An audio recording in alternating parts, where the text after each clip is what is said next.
જય ગણેશ।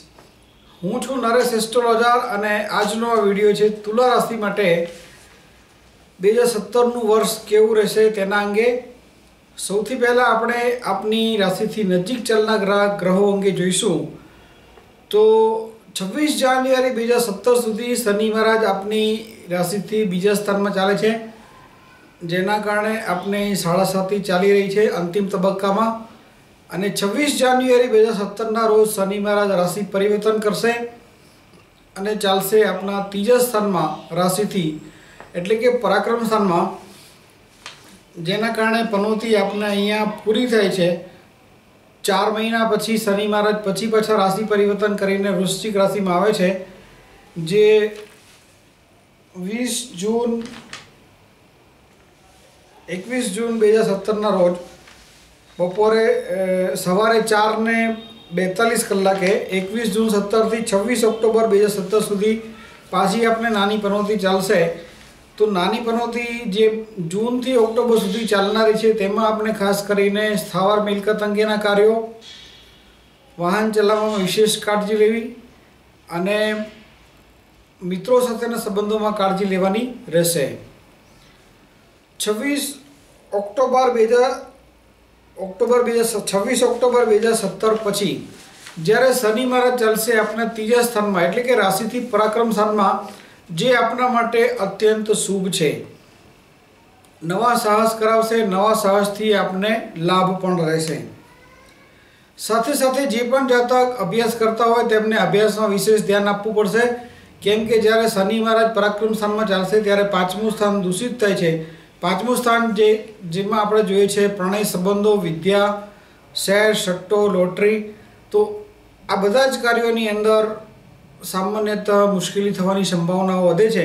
એટલે જે પણ જાતક શેરબજાર, સટ્ટા, લોટરી રિગાર્ડિંગ કોઈ પણ કાર્ય કરતા હોય તેમને પણ વિશેષ ધ્યાન આપવું પડશે તેમના કાર્યની અંદર, અથવા તો નુકસાન થવાની સંભાવના રહે છે, એટલે સમજી વિચારીને કાર્ય કરવું।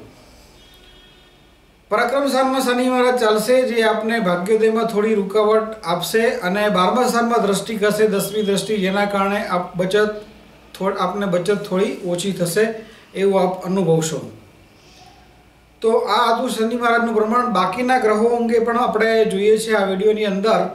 તે પહેલાં અમે આપને જણાવી દઈએ કે જો આપે આ ચેનલ સબસ્ક્રાઈબ ના કરી હોય તો સબસ્ક્રાઈબ કરી લેશો, કેમ કે આ પ્રથમ યુટ્યુબની એવી ચેનલ છે કે જેની અંદર અમે ગુજરાતી, હિન્દી અને અંગ્રેજી ત્રણેય ભાષામાં એકસાથે વિડીયો આપીએ છીએ અને ફળકથન આપીએ છીએ। તો બાકીના ગ્રહોમાં આપણે જોઈએ તો તુલા રાશિ માટે 12મા સ્થાનમાં આપને ગુરુ ચાલી રહ્યા છે, જે 12 સપ્ટેમ્બર 2017 સુધી છે। 12 સપ્ટેમ્બર 2017 સુધી 12મા સ્થાનમાં ચાલનારા ગુરુ આપને સ્થાવર મિલકતમાં વૃદ્ધિ કરનાર છે, મોસાળ સાથેના સંબંધોથી લાભ આપશે, રોગ શત્રુ પર વિજય આપશે અને આયુષ્ય બળમાં વૃદ્ધિ કરનાર છે। 12 સપ્ટેમ્બર 2017 પછી ગુરુ ચાલશે આપની રાશિની અંદર, જે આપના માટે અત્યંત શુભ છે, જેના કારણે આપને શારીરિક, માનસિક પ્રસન્નતામાં વૃદ્ધિ થાય, સંતાનોની પ્રગતિ થાય। જે પણ જાતક અભ્યાસ કરતા હોય તેમને પણ અભ્યાસમાં પ્રગતિ થાય અને ભાગ્યોદય આપ જલ્દી થાય એવું અનુભવશો। હવે આપણે જોઈશું રાહુ ગ્રહ અંગે। તો રાહુ આપની રાશિથી જે 11મા સ્થાનમાં ચાલી રહ્યા છે સિંહ રાશિમાં, તે 18 ઓગસ્ટ 2017 સુધી છે। 18 ઓગસ્ટ 2017 સુધી રાહુ આપના 11મા સ્થાનમાં અત્યંત શુભ છે, લાભ કરનાર છે। રાહુનું આ ભ્રમણ 18 ઓગસ્ટ 2017 પછી આપના 10મા સ્થાનમાં ચાલશે। કર્મસ્થાનમાં રાહુનું ભ્રમણ પણ આમ શુભ માનવામાં આવે છે, એટલે કે બિઝનેસ કેરિયરમાં આપને એકંદરે વૃદ્ધિ કરનાર બનશે। પરદેશ સાથેના સંબંધોથી આપને લાભ મળે એવું બની શકે। સાથે સાથે આપને કેતુ ચાલશે 4થા સ્થાનમાં, જેને લઈને આપ સ્થાવર મિલકત અંગેના કંઈ પણ કાર્ય કરતા હોય તો બહુ સમજી વિચારીને કાર્ય કરવું। સંબંધોમાં આપને ખાસ કરીને કાળજી લેવાની રહેશે માતા અને પિતા સાથે, અને જો આપ પરિણીત હોય, લગ્ન થયેલા હોય તો આપણે સાસુ અને સસરા સાથેના સંબંધોમાં પણ આપને વિશેષ કાળજી લેવાની રહેશે। અને જો આપ નોકરી કરતા હોય તો ઉપરી લેવલ સાથેના સંબંધોમાં પણ ઘર્ષણ ના થાય તે આપને જોવાનું રહેશે।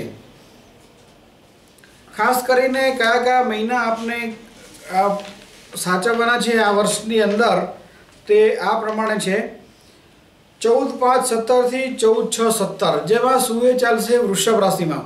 તો વૃષભના જે સૂર્ય છે તે આપની રાશિથી 8મા સ્થાનના સૂર્ય બને છે. 8મા સૂર્યમાં ખાસ કરીને કૌટુંબિક અને આર્થિક બાબતોમાં વિશેષ કાળજી લેવાની રહેશે. સરકાર સાથેના સંબંધોમાં પણ કાળજી લેવાની રહેશે અને આપના ઓવરઓલ આરોગ્યની પણ આપણે વિશેષ કાળજી લેવાની રહેશે. સાથે સાથે વાહન ચલાવવાના પણ કાળજી રાખવી, કારણ કે 8મા સ્થાનમાં જ્યારે પણ ઉગ્ર ગ્રહોનું ભ્રમણ હોય છે ત્યારે અકસ્માત થવાની સંભાવના વધી જાય છે. સૂર્યગ્રહનું આપણે બીજો એક મહિનો સાચવવાનો છે 16 સપ્ટેમ્બરથી 17 ઓક્ટોબર 2017. તો આમાં પણ સૂર્ય ચાલશે આપની રાશિથી 12મા સ્થાનમાં. 12મા સ્થાનમાં પણ સૂર્યનું ભ્રમણ શુભ નથી. સરકારી કાર્ય કોઈ કરવાના આવતો હોય, કોર્ટ કચેરી ઇત્યાદિ કોઈ કાર્ય હોય તો તેમાં નુકસાન થવાની સંભાવના રહે છે. પિતા સાથેના સંબંધોમાં કાળજી લેવાની રહેશે અને ખર્ચ વધારે થાય એવું આપ અનુભવી શકશો. અને ઓવરઓલ આપના આરોગ્યની અને ખાસ કરીને આંખોની વિશેષ કાળજી લેવાની રહેશે. અને મહિનો આપણે સાચવવાનો છે 14 જાન્યુઆરીથી 12 ફેબ્રુઆરી. 14 જાન્યુઆરીથી 12 ફેબ્રુઆરી 2017 જે અત્યારે ચાલી જ રહ્યું છે, જેમાં સૂર્ય ચાલે છે મકર રાશિમાં. તો મકરના જે સૂર્ય છે તે આપની રાશિથી 4થા સ્થાનના સૂર્ય બને છે. 4થા સ્થાનના સૂર્યમાં ખાસ કરીને સ્થાવર મિલકત અંગેના કોઈ પણ કાર્ય કરવા ઉચિત નથી. સંબંધોમાં આપણે કાળજી લેવાની રહેશે માતા અને પિતા સાથે. જો આપ હૃદયના દર્દી હોય એટલે કે હાર્ટ પેશન્ટ હોય તો આપણે આપના તબિયતની વિશેષ કાળજી લેવાની રહેશે. અને જો આપ નોકરી કરતા હોય તો ઉપરી લેવલ સાથે ઘર્ષણ ના થાય તે પણ આપણે જોવાનું રહેશે. તો આ હતું પ્રેડિક્શન તુલા રાશિ માટે. જો કોઈ આપના મિત્ર તુલા રાશિના હોય તો આ પ્રેડિક્શન, આ ફળકથન, આ વિડીયો એમને જરૂર શેર કરો. ફેસબુક, ગૂગલ પ્લસ, વોટ્સએપ ઇત્યાદિ માધ્યમથી આપ આપની પ્રોફાઇલ પર આ વિડીયો જરૂર શેર કરો. સબસ્ક્રાઈબ કરો ચેનલ અને આપના મિત્રો અને સ્નેહીઓને પણ સબસ્ક્રાઈબ કરો ચેનલ. આ વિડીયો જોવા માટે અમે આપના આભારી છીએ. નમસ્કાર.